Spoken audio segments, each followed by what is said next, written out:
Pendant longtemps, j'ai tourné le dos à Dieu. Je lui en voulais de ce qui m'était arrivé. Je voulais faire quelque chose d'utile de ma vie. Mais Dieu a décidé de me garder à la maison au lieu de me laisser aider ma famille.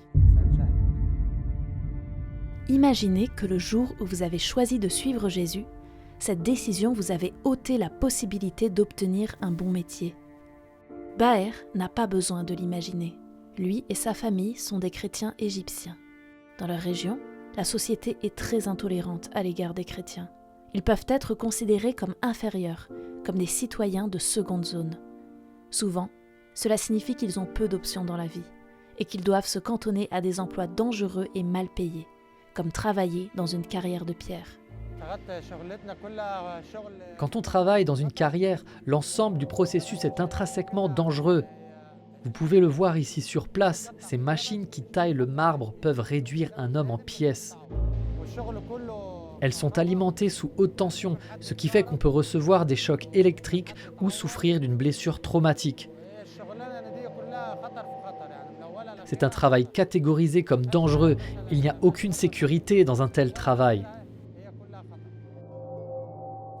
Les familles vivant dans la précarité n'ont pas les moyens de payer les frais de scolarité de leurs enfants. Ceux-ci ne reçoivent donc jamais l'éducation dont ils ont besoin pour accéder à des emplois plus sûrs et mieux rémunérés. C'est un cycle sans fin de pauvreté et de marginalisation qui cible de nombreux chrétiens. Les jeunes hommes de notre communauté sont constamment sous une pression intense de ne pouvoir trouver un autre emploi que dans les carrières de pierre.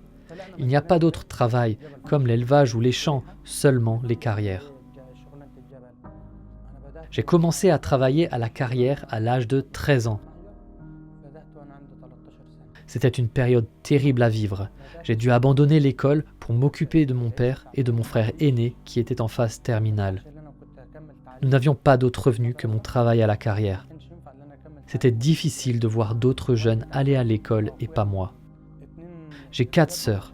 Comment avoir l'argent pour les marier? J'étais tout seul. La première chose qu'on fait le matin avant d'aller au travail, c'est de prier Dieu pour la protection. Et quand on part en fin de journée, c'est comme une renaissance d'avoir pu en sortir vivant encore un jour.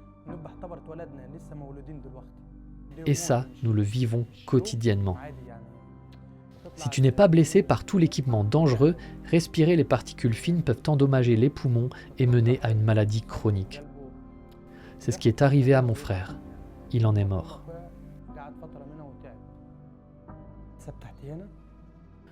Mon accident s'est passé dès la première semaine.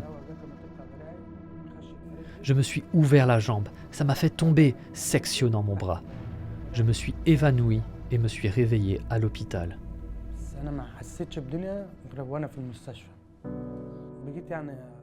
Je demandais sans cesse à Dieu, « Pourquoi m'as-tu fait ça? Je n'ai rien fait de mal.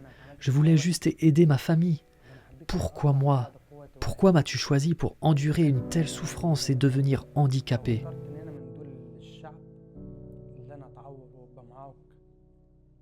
J'ai été dépressif pendant près d'1 an et j'ai arrêté d'aller à l'église et d'avoir une relation avec Dieu. Baher a tenté de gagner sa vie en transportant des graviers, du sable, de l'engrais. Mais personne ne voulait l'embaucher à cause de sa foi chrétienne et de son handicap. Les pressions, les discriminations, le rejet font partie de ce qu'on appelle la persécution étau.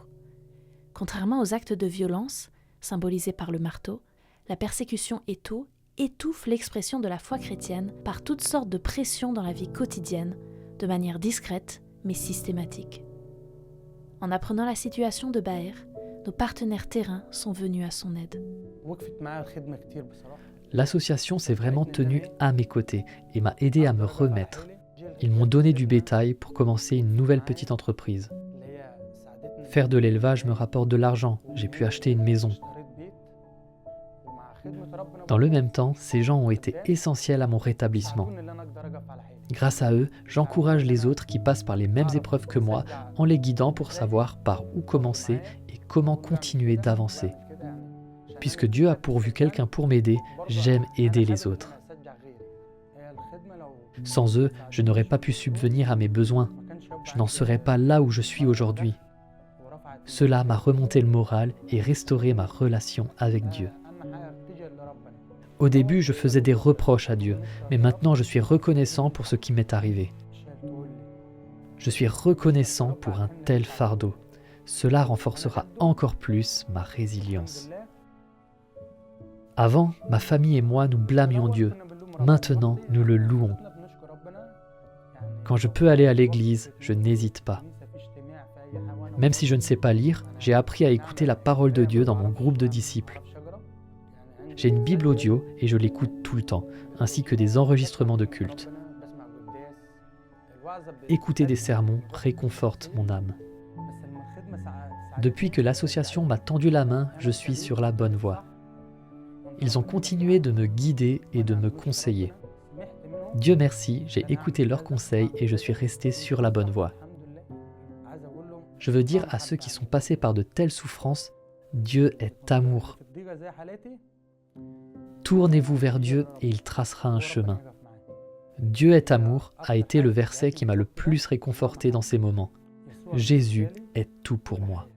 S'il vous plaît, priez pour moi et pour ceux qui endurent des souffrances similaires dans leur vie.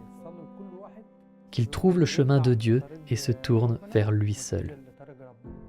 Si je devais résumer mon histoire en une phrase, ce serait « Continue de lutter ». Quand nous voyons un chrétien sombrer dans le désespoir après une épreuve de persécution, violente ou quotidienne, nous voulons l'assurer de l'amour de Dieu, lui dire qu'il ne l'a pas abandonné. Mais la meilleure manière de le prouver, c'est de lui montrer concrètement cet amour et de lui venir en aide. Parfois, une main tendue, quelques chèvres, quelques conseils, une Bible audio suffisent à changer la vie d'un chrétien et lui redonner l'espoir. Merci de participer à nos côtés à l'action de Dieu pour son Église persécutée.